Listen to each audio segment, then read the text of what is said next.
آقای مسئول، خط فرق رسید به 73 میلیون تومان. اومدم بگم دمتون گرم، خدا وکیلی. بعد شما چقدر حقوق میگیرید که مثلا هیچ مشکلی براتون پیش نیومده تا الان، اصلا نگران نیستید؟ چون مردم خیلی نگرانن.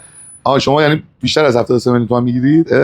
ماشاءالله. خودتون زیاد کار میکنید، فعالیت میکنید، به فکر مردمی دارید، عرق میریزید. ما حقوق وزارتکاری الان 17 میلیون تومنه. من میگم یه کاری کن، خودتو بذار یه بار که داری با خدا راز و نیاز میکنی، اهل راز و نیازی، یه بار خودتو بذار جای این مردم. بگو اینا با 17 میلیون تومان چه جوری زندگی میکنن؟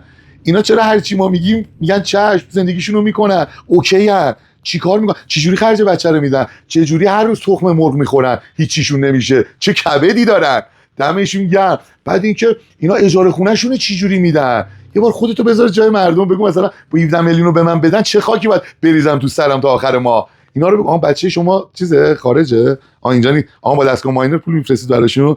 خب بعد این اجاره خونه رو چیکار میکنه؟ خونه‌تون شما چیزه بالا شهر فلان. خدا بزرگه، خدا بزرگه، خدا خوش کمک میکنه به ما. به ما میرسه خدا بزرگه، ولی شما جیبتون پرپول. دمتون گرم، زحمت میکشید، باید حقوقتون بالا باشه. من اومدم بگم شدیم 73 میلیون، داریم قله ها رو میریم بالا. ممنون.